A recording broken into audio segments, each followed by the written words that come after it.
This is Eric Vickery, and you're watching the Break It Down show. I love baseball. I love baseball history, and you have hit a spot where I particularly love what you write about it. I do similar things myself, not to the level that you've done it with this fantastic book, but it always amazes me when we look at baseball history how like it's sort of like a Kevin Bacon thing where I am maybe two relationships removed from these people, or an event and a relationship, and or something like that. Like you mentioned Greg Vaughn in this in your book, right? Yeah. I went to the same community college as Greg Vaughn. Just after all those guys, Blauser, Vaughn, just after they left, I was there, right? And I wrote a whole thing on Greg Vaughn because he's kind of a forgotten guy, and I put it on Twitter and everything. But we talk about all of that, the scouts that discover these guys, and then you start to realize all of these. And I'm from the Bay Area. All of these semi-pro, independent league teams, minor league teams, and everybody ran through these areas. So it's amazing to me how close and proximate we are to something that happens 80 years ago. No doubt, yeah, and that's something I learned early on in this project, was that there's so many layers to the story, and like one guy, Casey Stengel, kind of weaves in and out of the stories of so many of the players involved in the book. So you're right; it's a small world in terms of the baseball world. One of the things too, I've looked from looking at the 20th century, non-traditional major league talent, you can make a decent enough living that you're like, I don't want to live in New York. I'm just going to go play for, the ship fitters over here in Vallejo, or where it's going to be, and really, honestly, do pretty well, be pretty famous, live a pretty good life. No doubt, yeah, and especially like the Pacific Coast League. I mean, back in those days, that was the major league of the West Coast, and in a lot of cases, those ballparks were drawing more fans in the major leagues, and in some cases, they even paid better. So yeah, if you're from California, why would you want to travel across the country when you could make a good living in your own backyard? When you think also about the early game, and I'm putting that in the anything before 1950 is kind of the early game at this point, but the ethnicity was so important, and not just the color barrier, but in general, like Italians wanted to play, and there are tons of Jewish players early on. Ethnicity was really a big part of it, and it sort of defined that player's journey in a lot of cases. Exactly, yeah. And in my book, I talk about Vic Pachetti, who was an Italian American. His parents immigrated from Italy around the turn of the century, and like many immigrants, his father took to baseball right away and taught his son the game growing up. And in San Francisco back in those days, you had guys like the DiMaggio's and Dolph Camilli, who was Vic Pachetti's idol, Right. coming up. So yeah, it was an important part of the game for those immigrants, for sure. Speaking of the Bay Area and the early game, I've eaten at Lefty O'Doul's back when that was a place, and Yeah. it's amazing how close we are to this time. What fascinates you when you dive into these newspaper articles and all the things that you like? What grabs your attention? Yeah, I think, for this project, it was the fact that this story had kind of been forgotten over time, and being kind of a lifelong baseball fan and kind of a baseball history nerd myself, just the fact that I had, for the first 40 years of my life, hadn't heard of this incident. Um, there's so much history to the game that even like something like this can kind of fall through the cracks. So I was just interested in kind of digging into who these guys were, where they came from, Yeah. kind of telling their stories. I'm gonna put up a picture here relevant to the story. Here's the manager, and they're showing him with his wife, and they're recovering. This was a national story, and if you watch the stories of the time and read the newspapers at the time, everybody's commenting on this. And I'm sure you were in this text as well, because that's just how it goes. But a story of, if today a college bus crashed and fell off a cliff and burned a bunch of people up and everything, that would still be a national story. But I don't understand why this one disappears, because it is so impactful on so many players and so many people. Yeah, it really was. And yeah, it was in newspapers across the country for a few days and in sporting news. And And on anniversaries, like the 10-year anniversary of the crash, there were some articles that ran about it. 20 years, a couple more articles that ran about it. But yeah, it seemed like over the decades, it was kind of just something that kind of faded away. And, as most of the survivors of the crash passed on, it was, became just a smaller and smaller group of people who knew about this incident. So it is interesting how things like that, do kind of fade over time. Whereas, yeah, I think if something like that happened today, you think of like the Marshall plane crash and incidents like that, Yep. a little more widely known, I think. Right. Yeah. It's certainly movie grade material, and just because there's so many characters, it takes a long time for you to set up. This is not a critique, but to set up all of the different characters. And even then, you've got to keep track of them. It's like the first time you watch a movie like Chariots of Fire, you're like, wait, who was who again? You're all wearing the same clothes. You all have dark hair, and it's hard to remember everybody. But there's enough there for a movie. Has anyone secured the rights to this thing? No, they haven't, but I have been asked that a lot. So I think people who do read the book do kind of see that there's a lot of qualities that could make a good film. Yeah. Certainly, like the story of Jack Lorky alone, his life story could make it for a film, and then you add in all the other layers of the team and the people involved. Yeah. I think certainly could be a project if somebody wanted to pursue that. The book, by the way, it's right here, and it's just fantastic. I'll put the link back up so you guys can get it. It really is a treat if you like baseball at all. But even if you just like history of the era, that kind of thing.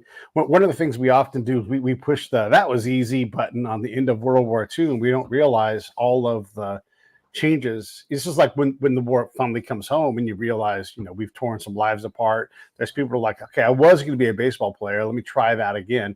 And you do a great job of sort of sussing that out as to, why these guys are in this lower league and what their potential could be.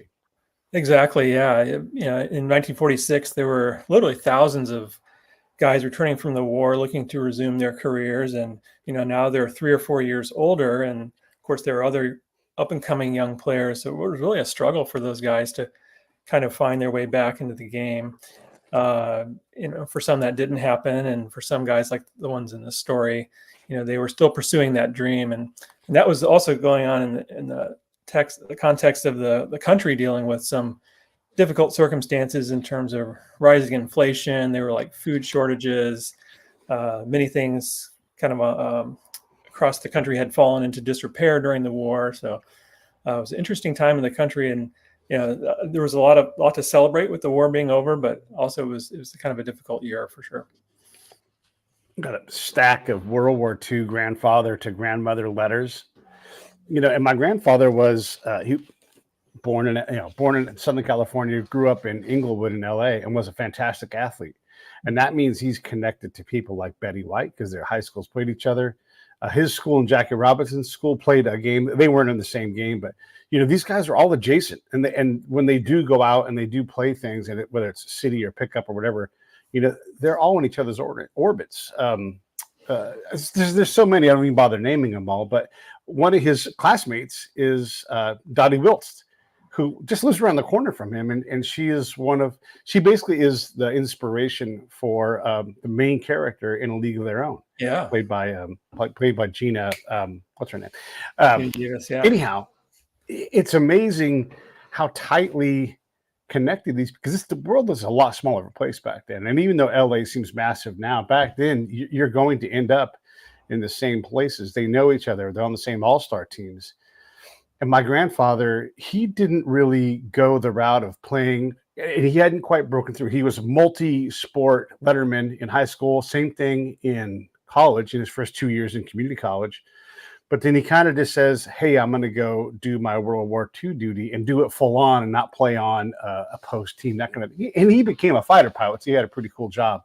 But not all these guys do that. Some of these guys are like, yeah, I'm going to fight. Some of these guys are like, I'm going to play baseball because that's my job.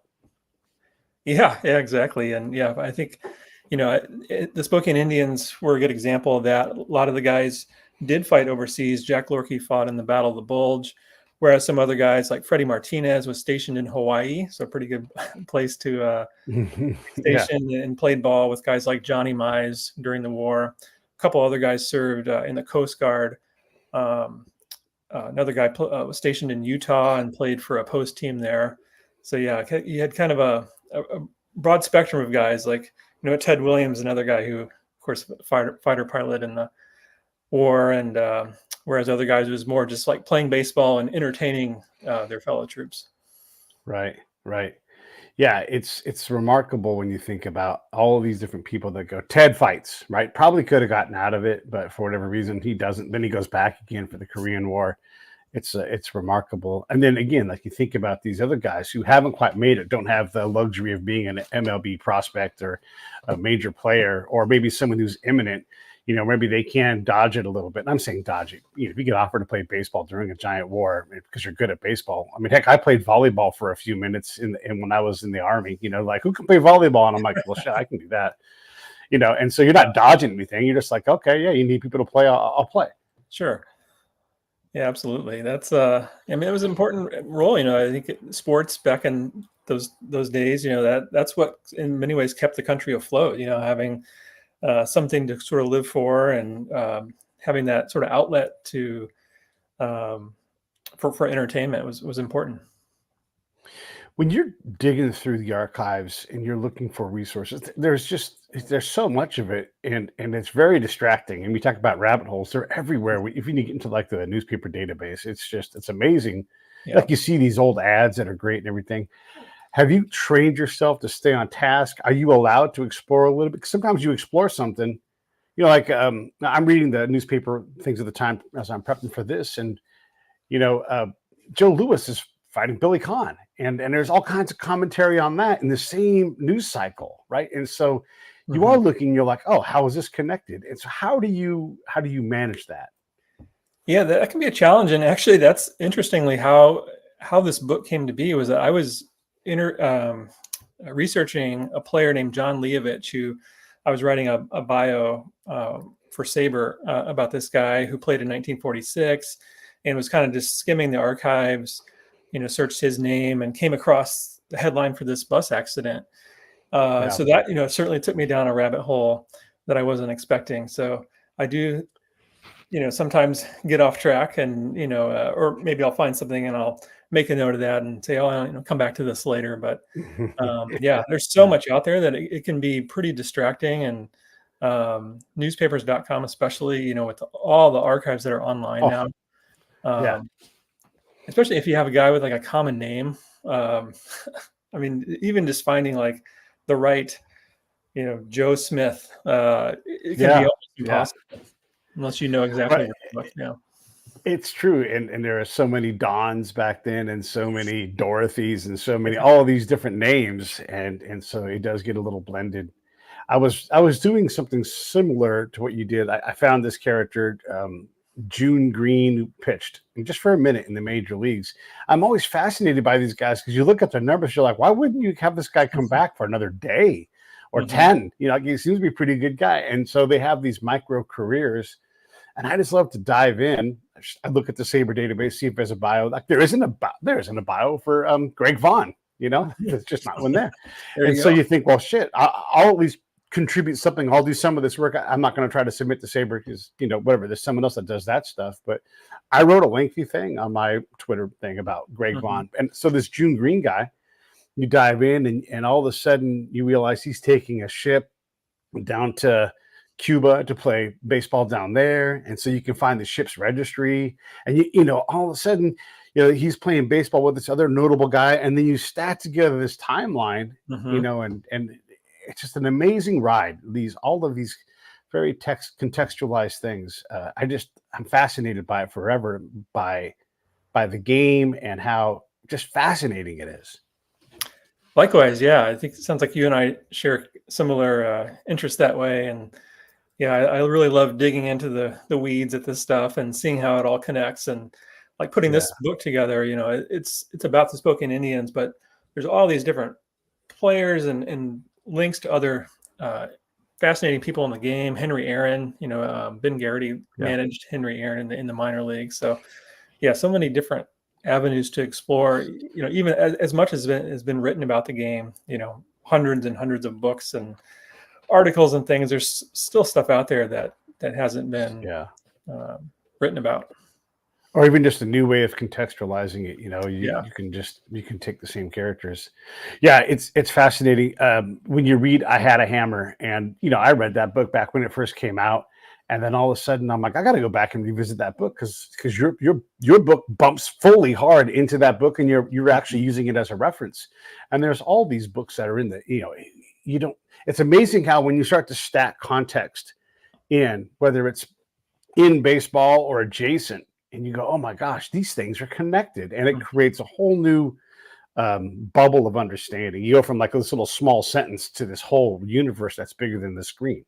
Exactly. Yeah. And especially with a guy like Ben Garrity, who's in the game for so long, as a player, back in the 1930s, and then managing all the way into the 1960s. He managed, Tommy John, for example, and it's another name that he played in the 80s. Yeah. So it's not hard to find all those different connections over the decades when somebody's Yeah. been in the game that long.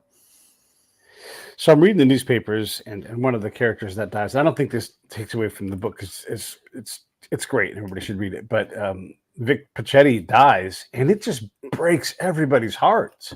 Yeah, he's young and has promise, but for whatever reason, he sticks out when I read the stories. Can you make sense of why that is? Why is he so nationally relevant?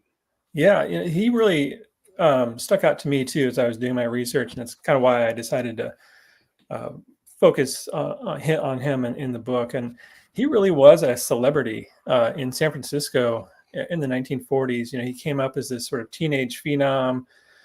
Went to this All-American game at the Polo Grounds at age 16, signed with the Oakland Oaks of the Pacific Coast League at 17. And so it was certainly a rising star, and by all accounts, a future major leaguer. How good he would have been, it's hard to say, but there was no doubt in anyone's mind that he had big league ability. So, yeah, it really was quite a shock to Northern California and the Bay Area when he passed in this tragic accident. And because he was so young and didn't have that time in the major leagues, his story really was forgotten. Over the years. I'm pretty critical of folks that try to put modern players into a time machine and say, if you send Otani back to 1920, like, you don't understand how hard it was to even survive back then. And, there wasn't outpatient things. And every time you read about somebody in the hospital, you're like, oh, then they were there for 4 months. Yeah. And it's so. Do you find the same thing? I was reading, I'm going to do a show here soon, a book about Dr. Mengele when he was on the run in South America, or, living hidden. And just because he has a big mustache, he ingests enough mustache hair that it turns into a hairball in his body. And it's a serious life and death thing. It's a hairball, and this is in like the 60s. So we forget how hard survival was back then. And, forget Joe Mengele, horrible person, but it does show you just how tenuous life could be even 50 years ago. Oh yeah, no doubt. Back then, there were people getting tuberculosis, or if you had a appendicitis, that was like a 2-week stay in the hospital. So yeah, times were different. And so yeah, when you try to contextualize that, so could Babe Ruth play today? Well, he was in his era, he was unbelievably talented despite his physique. So it's hard to say, across generations, who could and couldn't play in different eras. Yeah, when how many kids are raised in a bar until they're so incorrigible they have to be sent to a damn, it's crazy. And then how many times does that kind of kid run into a father who can resonate with them, and I'm saying a biblical, like a priest at the orphanage, how many times does that not happen where like the kid's like, man, and he just stays incorrigible, because a lot of people have parents and they go on travel ball. These are kids that are, overloved, if anything, right? Oh yeah. Yeah. So it is really hard to contextualize with the difference between how hard the game was. But do you have a sense, was it easier to survive back then because things were less complicated, it seems like these guys are getting by pretty good on $600 a month. And that seemed like pretty good money in general for back then. Yeah, I think back then, playing baseball was kind of like a middle class job, and most of these guys had off season jobs. I know Ben Garrity like sold televisions during the off season. One Yeah. year, he would coach basketball in the wintertime. So yeah, it was certainly different. The guys weren't spending the winter training, lifting Mhm. weights. They were working to support their families and pay bills. So in that way, I think it was probably more difficult um, Mm. to survive as a player in the game, and it was, I think, also easier to give up the game. If something came up in life, or you could maybe have a little bit of a better paying upper middle class job, or give up travel to be with your family. It was a little easier to do when you're not making the salaries like they make today. Yeah, yeah. I was reading one of the columnists of the era. His name is Robert L. Burns. He wrote a column called "The Bench Warmer," and so their job is to say something that's these are columnists, Grantland Rice, these guys are peers, and so they're trying to say something that is going to be unique. They're syndicated around the nation and everything. And he latches on to just the challenges of travel and how dangerous travel is because teams are starting to fly. You still have teams going on trains. Sometimes they're going 1,200 miles, or more in a bus. And that life is hard, but also it is dangerous, right? These are not modern vehicles. If you were to drive a 1940s era bus around, like this thing is a goddamn death trap, you know, Yeah, compared exactly. to modern things. Yeah, and the highway system back then, the road that connected Spokane to Seattle was kind of like a two-lane highway, going over this treacherous mountain pass in the Cascades. So, yeah, the vehicles were kind of shoddy, and then the road systems too. And in a minor league like the Western International League, yeah, they were traveling Mhm. hundreds or thousands of miles. Pacific Coast League, they were traveling in trains, so a little bit more of a luxurious method of travel in the 1940s. But yeah, bus travel was no joke. Yeah. Were there more bus crashes than we realize, or is this still just a fluke thing in any era? Yeah, there was one that happened 2 years after the Spokane Indians crash in Minnesota, involving the Duluth Dukes, which were Mhm. Cardinals minor league team, and a few players were killed in that accident as well. The circumstances were a little bit different. That was involving a truck that crossed over the center line and hit their bus head on. But it is a little bit surprising that there haven't been more accidents, just given the amount of travel over the number of years involving different teams. That this Spokane Indians tragedy is still the deadliest tragedy in the history of American professional sports is pretty amazing. Yeah. You think about, these are business owners who have the rights to these players, so they're a commodity for them. And Yeah. then, you're like, yeah, you're a bus driver. Go ahead and hop in and drive my most valuable asset around in an old bus, and it does seem a little crazy, especially when maybe air travel wasn't as safe as it is now back then, but still it was, I don't know, man. It seems kind of wild to me. Yeah, exactly. Yeah, and in the case of the Indians, they're the guy driving the bus that day was a 24-year-old guy who had never driven the team before. So now I think teams have their own private Yeah. private jets and things. So uh, Yeah. different times. When you took a ride on the Snohomish Pass, what were your thoughts of that road? Yeah, it's part of the road in Eastern Washington is just really flat, and that's kind of a nice peaceful drive. You can still drive on the original U.S. Highway 10 that was still there, but then as you get kind of start rising into the Cascade Mountains, as you get towards Western Washington, it's very different. It's elevation of 3 to 4 thousand feet. There are these steep cliffs where you're looking down at a river below. um, so quite, Washington State's pretty unique, and part of why I love living here is just the different beautiful terrain you have. So you have dry and warm Eastern Washington, then you hit the western part of the state in the beautiful mountains, which um, made for some difficult travel back then. But yeah, it was pretty. I did that trip at the end of writing this book, so it was pretty surreal to kind of relive that journey. Yeah. 78 years after the team did. And reading the book, what I understood that you could see the remnants of the guardrail back then. Is that right? When you drove?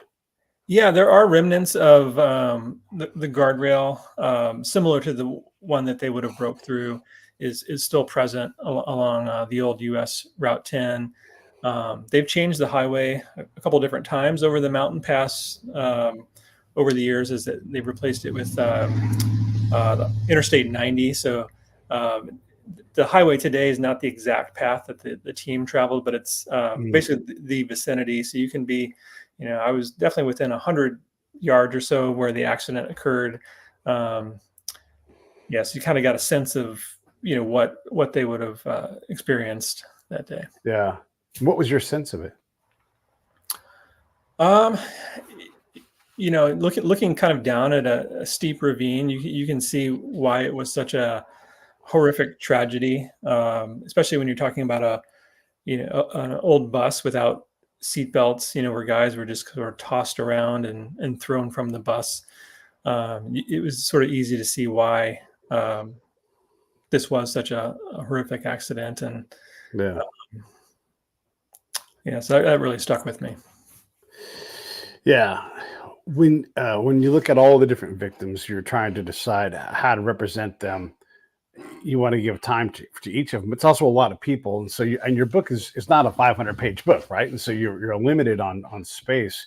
How Mhm. did you sort that out on who you were going to give a light brush to, or barely make mention of, versus Vic Pachetti, who you spend a lot of time on?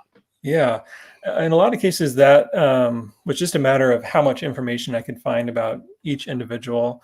Once I kind of learned Pachetti's backstory and realized how talented of a young player he was, I knew I had to kind of hone in on his story. Similarly with Jack Lorkey and Ben Garrity, their ties to the major leagues and to these different guys, Willie Mays and Henry Aaron. I knew their stories were Right. important to highlight. And then other guys like Bob Patterson, which is another one of the kind of young players whose story I delve into.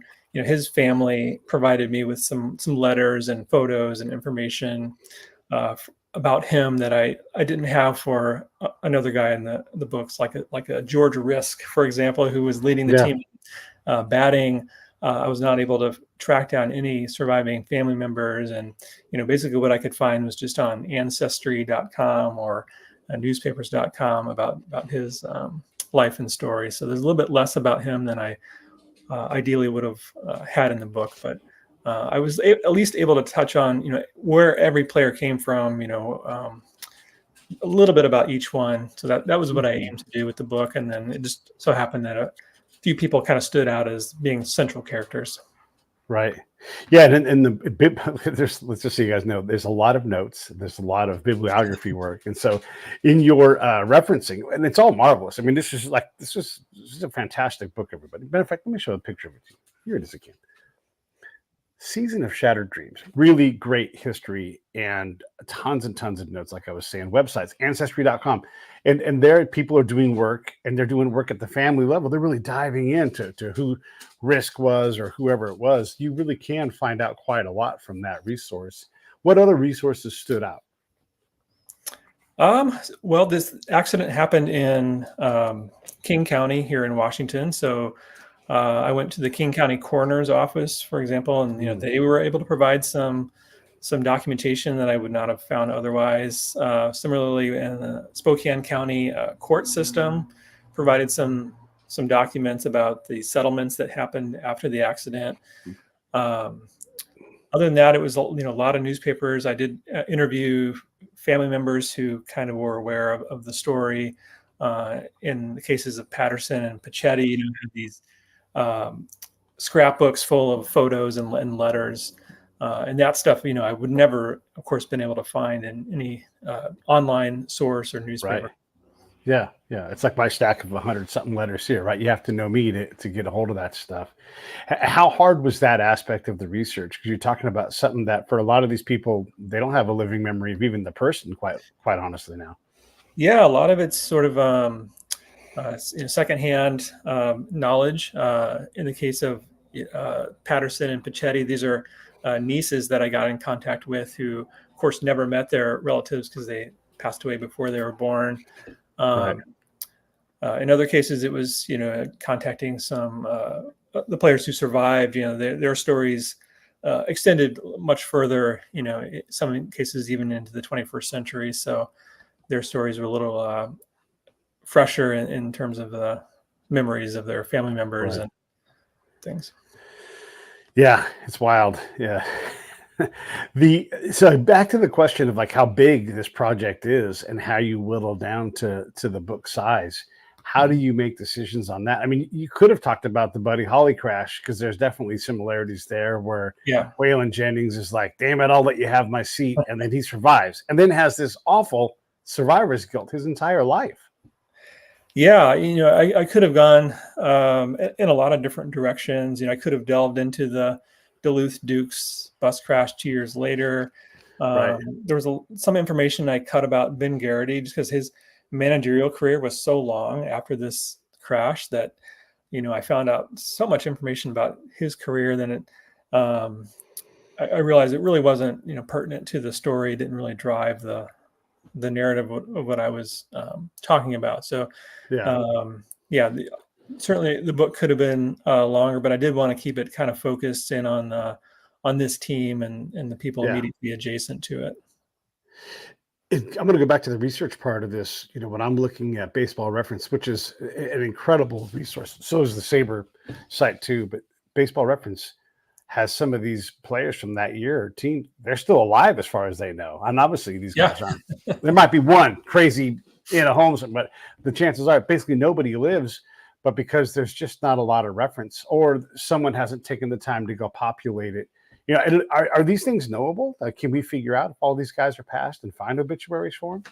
Yeah, I think Baseball Reference, it stays very up to date for major league players, but in terms of minor leagues, because there have been so many players over the years, they don't keep an up to date database. So you're right, like a number of players on the Spokane Indians roster, if you go to their Baseball Reference page, in most cases it has a birth date. Sometimes it says about 1917, but doesn't have a exact date or a death date. So I think it would just take more effort to keep a up to date database for all the minor leagues. Yeah, and really they shop out to Saber the bio. So like, hey, you want a bio? Here's the link, right? Yeah. We just can't do all of this, right? It is. What's another great baseball resource? Like if we're using Baseball Reference and Fangraphs and the Saber site, is there anything else out there you're like, oh man, this is a treasure trove of great things to read about? In terms of research, I think that the Hall of Fame Museum, is an incredible wealth of information and knowledge. And if you email the Baseball Hall of Fame Library with a question, they'll respond within a day or two with usually a PDF file of whatever information you're looking for. So they're a great resource for sure. Yeah. When you run through the story again, I'm going back to the research side just because I know what this is like, and you find that next June Green or that next Vic, how do you capture that? I know you say you take a note, but what does that actually look like? For me, like for this story, it was kind of just in the back of my mind when I came across this, and I went to the Baseball Reference page, and you just see this kind of list of 40 or 50 names, and it just kind of struck me that there was a lot to the story that hadn't been told, and I really initially it was just sort of a lot of Googling and internet rabbit holes before I ever actually put anything on paper or kind of came up with any kind of outline. So for me, I had to learn a little bit more about the team and the story before I could even begin to sort of formulate, would this make a book? And if I did write a book, what would it look like? Right. And when you pitched this thing, how was the reception? I mean, obviously you sold it, right? So you were able to get it published somewhere, but how challenging was that process? Are there publishing houses that are like, we're desperate for old baseball histories? A couple of publishers who I've worked with, McFarland and Rowman and Littlefield, who published Season of Shattered Dreams, they publish a lot of historical baseball nonfiction. So they'll take submissions directly from authors. I did pitch the book to a few agents as well, and actually all around the same time, within a week or two, I heard back from a couple publishing houses and agents. So there was definitely some interest in the book, and I think anytime you can kind of bring a story to light that's kind of been forgotten, that has other interesting components like World War II and things, I think there's interest, versus if you're like, I wrote a book about the 1982 Cardinals, that's a much more specific topic and has a much not as wide of an audience as this book. Yeah, but still, when you're pitching this thing, if I'm the publisher, I'm going to look at you and be like, barely affiliated minor league baseball in the 1940s in Spokane. I don't know, Eric. You think there's an audience for this? So how do you get over? Like, I love it. Like, we know Pete's up there; he'll buy a copy and talk about it on his show. Like, that's great, right? Yeah. But that isn't what gets you paid to write these things. So, what was it that set them over the top? I mean, I sell stories. Like, one of the things I do for real, my professional thing, is I talk about these things. And if I can get someone excited about it, I'm like, oh, there's something there. Let's work on this. Mm-hmm. Yeah, I think after I wrote the book, I realized I had to, you have to kind of pitch it and sell the idea of the book. And the fact that it, like I mentioned, it's the deadliest tragedy in the history of American sports, that statement alone says something. The fact that when the bus left Spokane that day, there were 16 players on board. When it crashed, there were 15 on board. You had 9 players killed, 6 survived. The crash affected countless lives, the people involved as well as families. So I tried to just sort of sell it as narrative and bring a light, maybe a forgotten era. Also, the fact that it's tells a lot about minor league baseball in that era. There's been a lot of written about major leagues during World War II, but not so much about minor league baseball. So I think I hit a topic that hadn't been covered in detail. So fortunately, I was able to talk somebody into publishing it. Yeah, no, come on. It's a great story, but it's interesting because you can love something and it can genuinely be great, but if it doesn't work, it doesn't work. If you can't sell it to somebody, great. Yeah. If they don't think they can sell it to somebody, it's like that. I appreciate you writing that book. Things come about. Have a good day. That's how that goes. And that's really where, even if you write the damn book, right? There's 1,000 ideas behind. You and I both have 2,500 books between the two of us that we have not written, that are never going to get written, right? And so, even though the idea survives and it gets to like, can I sell this? Can they sell this? That's still such enormous chasms to get across. Oh yeah, for sure. And yeah, when you spend a year on something, you want somebody to read it. So yeah, you don't want to write a book that's going to not appeal to an audience. So getting the word out about the book is a challenge. So I don't have a huge publicist or a marketing right doing this a lot on my own. So it's a lot of just sort of getting the word out and hoping baseball fans check it out and read about a story they probably haven't heard about. I am going to pitch it again because I just think if you like baseball or someone in your life likes baseball, loves it a lot, this story is so good. And there's so many, the context is just out of this world. And you guys know what I always say, buy 2. If you buy it for a gift for somebody, give them another one so they can hand it to their friend. And they should buddy read it. This thing is great. So buy 2 of these things. And the link for that is it's down below me right there. Look at that. I'm on top of the ball. I really do. I mean, I love that I get to read so many books. And it's great to be out there and talking about them, but also all these great pictures that are in the book, and some of these things you have to get through a personal collection. They're not on the internet, right? Right. When do you stop?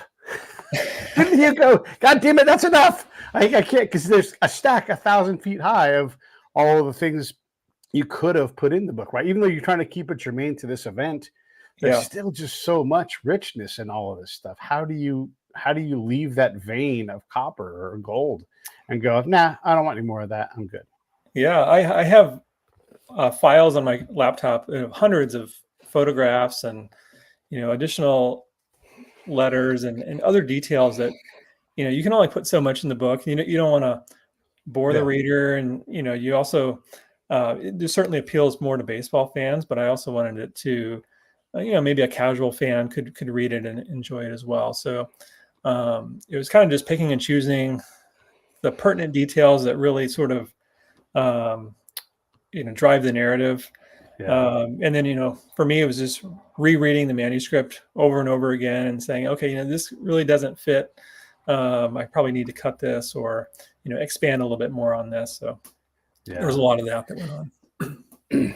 I had a Titanic expert on the show the other day, and I've been to the Seattle Titanic exhibit that's going on right now, and it's just remarkable.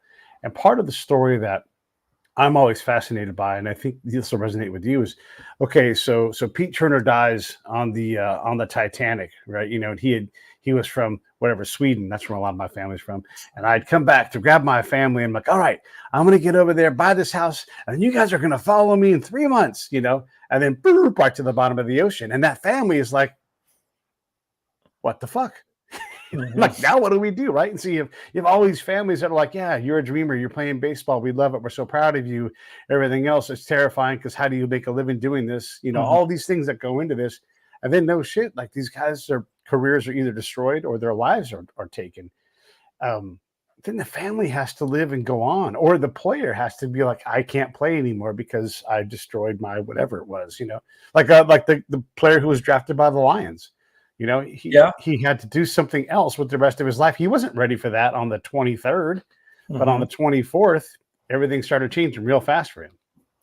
Exactly. Yeah. And for each person involved in this story, it definitely changed the course of their lives. And, in a lot of cases, they didn't talk about it. The guy you just alluded to, Irv Konopka, I actually got in touch with his son, and his son really didn't even know much about Irv's life or career. He actually later changed his name, and his son didn't even know why he changed his name. So there's something like this changes the course of lives, and sometimes people involved sort of keep those thoughts to themselves, and we don't actually always know the whole story, which is like in this book, why there's more about some players than others. But it had unfathomable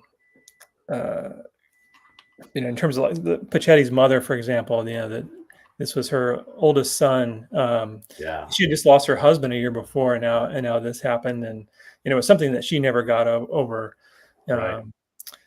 So it was that was something that coming into this project, I was kind of focused on the baseball side of it, but I quickly realized that there's this really impacted a lot of lives, and that's needed to be an important part of the story. When you read the letters, the day-to-day letters that these guys are writing, because they're not writing it for us, they're writing it for their loved one, and maybe they're scratching out a note in the minutes before they go to bed or whatever. But it's really impactful, and a lot of these letters are very mundane. But it's our job to go, what is this person saying? What does this mean in the story? Because I can't just take 100 letters and just print them all, because you're going to get bored to tears by that. Yeah. But it is, it is them being alive when you're reading that letter. And I find that when I do these things, there's a weight on it, on me, like nostalgia gets a little poisonous if you're in that lake for too long, but also just in general, no one's ever going to write about whatever, pick any one of these guys ever again after you've done this, Mm-hmm. Yeah, those letters, those are amazing to read, as I'm sure like the letters that you have from your grandparents. It really gives you a snapshot into day-to-day life that you can't really get otherwise. Like you said, there's some of these details are kind of mundane. Vic Pachetti talks about what movie he went to see on their day off, or what he had for dinner. But it kind of just gives you a little bit of extra detail about what was important to them at the time, and even the language is different. In terms of some of the words they used back then. The word swell comes up over and over again in letters, and no one says swell nowadays. So it's really fascinating to look back and a different era. Yeah. And swell, I'm so glad you said that, because I was going to say, because my grandfather, because he's in flight school in various locations around the country as he graduates up the thing. And he is just bored, and then the military has purpose, like, oh, we're going to win. So strategically, they only need so many pilots in the pipeline. And so they've kind of throttled back training. And so when the trainers who've been going balls to the walls for however many months in a row, they're like, hey, why don't you go ahead and take Sunday off? Oh, you know what, a little more cloudy today. And so here's this high-end athlete is like, I just want to go. I just want to go do this thing. And then it's like, well, we went to the picture show again. And same thing. He's like, we went and saw whatever movie it was. It was like, and it was okay. And then we had a Coke. And then we walked back to the barracks. And then we went to bed. Yeah. Yeah, there was a lot of that. But then, every now and then, like there was a letter from Bob Patterson where he really went into detail about, the sort of mental struggle that he had. He really wanted to succeed in the game. And for the first time, he was kind of dealing with failure. And he really kind of dove into his emotions in one of those letters. So, most of the letters were pretty mundane, but now and then you'd come across a little snippet like that, which would really kind of drive home kind of what they were thinking and feeling at the time. Yeah. When you get into these texts and resources and everything, like I didn't know my grandfather. I'd only found that part of my family just like 2 or 3 years ago. And so it's all new to me. So I'm meeting this guy for the first time. And so I'm going through the database of things and I'm looking at an old yearbook from Inglewood High, and it's not his yearbook, it's somebody else's. And then pow, from 1939, my grandfather comes alive. He's 15 years old, but he says something in this person's book, and no one else knows this. No one else cares. No one live, but it does. And then, so there is this responsibility for me and my family to go, oh my gosh, let me capture that, and give them this little thing, like this little spark of life. And then I think about like, how do I take this? Or like my grandfather's mother, who was a totally different character than because you think of grandmothers as being stately, but what if they're wild, young, and dangerous, And so you have all these different things that come out, and it's our job as we tell these stories to try to sort out what's relevant, what's interesting, and what's just that's not going to fit in the story, even though it's fascinating. Yeah, exactly. And that's so much more than like you could get from photographs. If you just looked at a photograph from a yearbook, that wouldn't have as much meaning as seeing something written about that time. So it adds a whole nother layer to it. Yeah. One of the things that happens, and I'm sure you kind of cover this a little bit, is there's uncomfortable cultural things that have now become passé or offensive, right? And you talk a little bit about the nature of Indian names on teams and everything, but like there's a picture of, this is Inglewood High School, right? Like, which later on becomes not a white high school, it becomes a decidedly black high school, and they're putting on minstrel shows. And so my grandfather's friends or peers, they're like doing this minstrel show, which they all went to because that was what you did back then. And so there are all these things like the smoking in bed. No one smokes in bed anymore. That's in your book, right? And so many of these things you look and you're like, what in the world? What planet are these people living on? Yeah. And this was, not that long ago, But yeah, I think it's for me, that was, I bring up the team name Indians in the epilogue, just because for me, it was kind of like this sort of elephant in the room, that I felt like I at least needed to address. And I found it interesting that the team has actually collaborated with the tribe in recent years to kind of honor their history. And that's why they keep the name Indians. But for me, I didn't felt like I needed to address that in the book. It's challenging though with that name thing, because look, I think Indians are cool and I don't want to lose them because people are getting offended. And a lot of times those people aren't even the people. They're just people. You went to Illinois, right? And for a long time, Chief Illiniwek was the mascot. And what seemed like to me, from my limited knowledge, I used to live in Chicago, was they had done a pretty good job of like being respectful and working with the tribal histories and people. But now even he's gone, right? And so how do we tell these stories? how do we protect? Like, I still call the Cleveland Indians, unless I'm talking about them today because they're the Guardians, right? Mhm. And so, like, Bob Feller didn't play for the Guardians; he played for the Right. Indians. I just don't think it's all that offensive to talk about it in that way. But maybe that's just me being a jerk. But there's all kinds of names that are problematic. Like when this conversation kind of started in the late '80s, early '90s, it's like you would never call a team the Catholics or the Jews. And I'm like, well, what about the goddamn Padres and the Saints? And then there's Yeah. a hundred religious names, you know? Exactly. Yeah. Yeah, it's an interesting conversation, and there's really no right or wrong. I think it's fine that people have their opinions, and Sure. I think it's good to have a dialogue about it. And in some cases, I think some necessary changes have been made. In other cases, it's maybe kind of gone a little too far. But yeah, it's a sort of interesting part of our cultural fabric. When you look back at that team, almost all those guys have aspirations to get to a higher level, even if it's PCL, because we'll consider that major league for the Yep. terms of this purpose of this conversation. If those guys don't die that day, how many of them legitimately even get to that PCL or even major league level? I mean, because it's not going to be all of them. It's going to be less Right. than half at most. Yeah, I think a few of them definitely would have played in the PCL. A couple of the younger players in particular, Bob Patterson, Mhm. Freddie Martinez, George Riss, they were all in their early to mid 20s and performing very well. So it was only natural that they would have probably at some point gotten a call up to the Pacific Coast League. The best pitcher on the team was Milt Cadena. He actually did get called up, but he was one of the players who survived the crash, and he was not on the bus that day, but ended up pitching a ton when the season resumed that year, and actually blew out his elbow. Um, Yeah. so that's kind of a sort of a side story within the story. But I think he probably would have, had the accident not happened, and he stayed kind of on a more normal pitching schedule, Mhm. had a good shot. As far as major leagues, I think Pachetti certainly would have made the majors, maybe one or two other guys. And Jack Lorky's kind of a good example of that. He was one of the better players on the team and ended up spending 7 seasons in major leagues with the Giants and Phillies. Yeah. So it just kind of goes to show that there was certainly major league talent on the team. Yeah. Yeah. You talked about you referenced his wearing the red, I think it was flannel shirt that represented Yeah. the team and everything in there. What about that made that important to the story?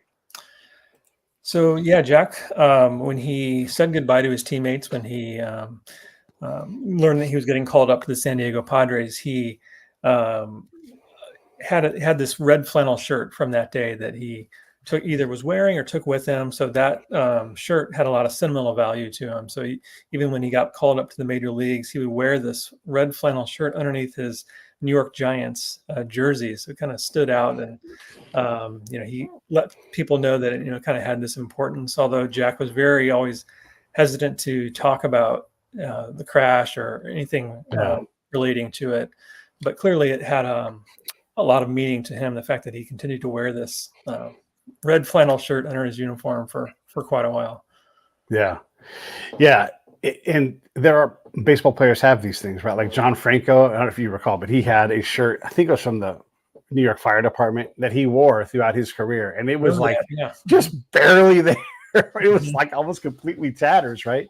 But he needed to wear that for different reasons, obviously. But there are things that matter to these guys that allow them to be the person they need to, because it's scary to be on a Major League Baseball field if you need some kind of a thing that's like, I always wear this, I always do that, so that you have your path. Sure. Yeah, it's crazy, but that's needed.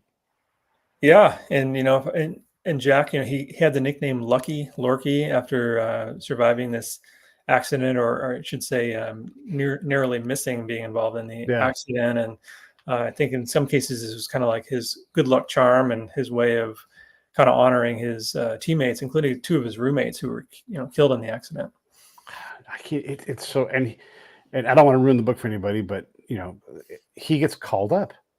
And so that's why he's on the bus, everybody. He's on the damn bus. And they're like, hey, you've been called up. And so he gets off the bus Hmm. and survives. That alone is just like such a mental hit, like you should be dead. and you're not. Why me? And all these other things, right? And there's like this debt that you have to pay. I totally could see that being something that he has to reckon with the rest of his life. Yeah, and that was just one of several close calls with death that Jack had in his lifetime. Of course, he had served in the war, and then had this other near plane crash he was involved in upon returning from the war. So he had a really remarkable life, and it was never comfortable talking about these incidents, both in the war and in the Spokane Indians. He, reluctantly gave an interview to Sports Illustrated in the mid to late 80s. I think that was one of the few interviews where he actually talks about his involvement in the story.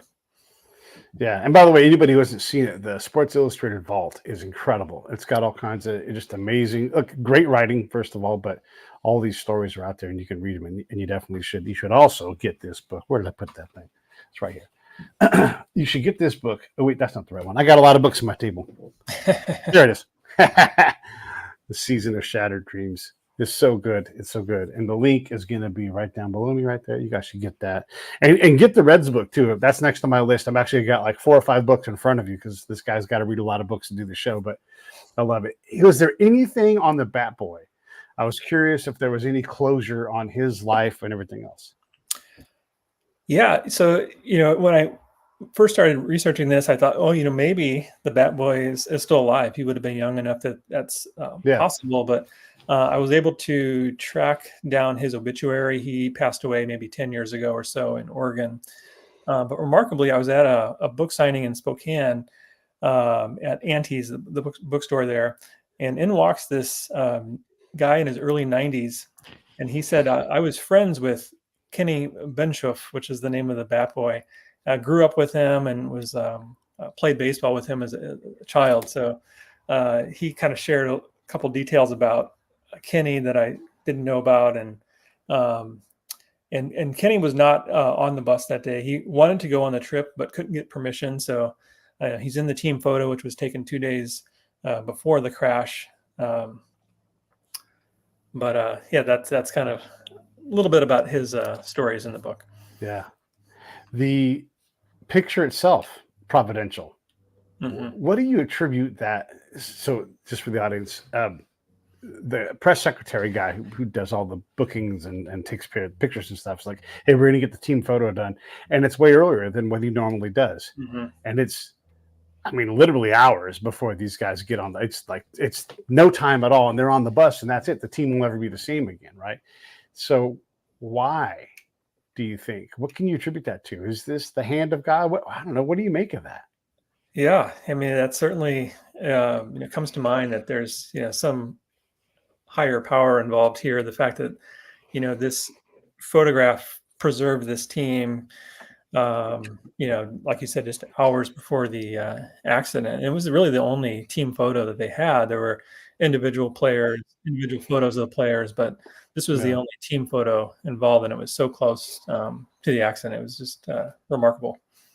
Yeah. I had on the show, I guess it was last week, 2 different artists. Greg Kreindler, who's like he paints, his work. Yeah, so paint on canvas, everybody. Yep. And then another guy is Dave Hobrecht, who does charcoal and pastels. And he wrote and illustrated, he illustrated Ned Coletti's Dodger book. And it's just these gorgeous things. I put these guys together and they both knew each other's work, but they do stuff like take what you found and they bring it to life with art. And it's just another amazing, we have words, we have, fine art, like with the paintings and stuff. It's just an amazing collection of things that take these stories and give them depth. There's something about old baseball pictures where if you give them what they need to pop off the screen, they jump alive. And I don't know why it is. And look, someone who doesn't care about baseball doesn't give 2 shits about that. But for those of us that love baseball, just seeing that classic, like that Ty Cobb colorized and brought to life from an artist's point of view, like really, it's amazing. Don't you think?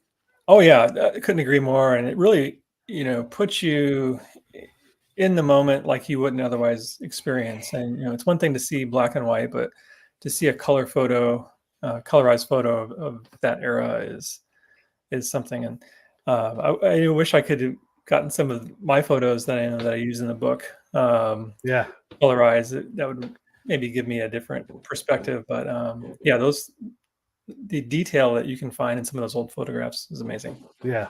Well, I don't want to take too much time, but is there anything coming up next for you? Yeah, so I just kind of have been promoting this book for the last several months, and I'm kind of starting to dive into another project. It's all, of course, baseball involved. So going to start really digging into that here in the fall and winter, and on to the next project. I love it. I love it. Well, when you let me read that Cardinal book and come back and let's talk about those Runnin Redbirds, because they were great. That'd be great. And yeah, anytime you have something to talk about, it'd be great to have you on. I love the book. I love what you're doing. It's right. It's, you know, if I had more time to write about things, it would be what I write about, because I love those old baseball stories. Yeah, likewise. Yeah, it's a great hobby and something I enjoy passing the time. I do work full time. So this is not my full-time job, but it's a fun distraction. Yeah, it is. It is. Could it become your full-time job? Probably not anytime soon, but you know, as I kind of get you know, a little bit closer to retirement and able to, you know, cut back on my hours, it's something I'd like to spend more time on. Yeah. Well, I hope that you get to do more of it, because it's fantastic. Everybody, this is Eric. Go get his book. The link is going to be down below here. I'll do it one more time just so you guys can see it. It's at the end of the show, and then I'm going to run these credits, Eric, and just hang on. I'll be right back to you. Okay. Hey, thanks for watching the show. I really appreciate it. Right here, you can subscribe. Please do that. It makes the show grow. Hit that notification bell so you know which incredible guest is coming up next. Down below is the PayPal link. You can put a small subscription in. That is an enormous help. All that money goes right back into the show. And then right up over here are the next episodes you should listen to, curated by yours truly. Thank you so much for watching the Break.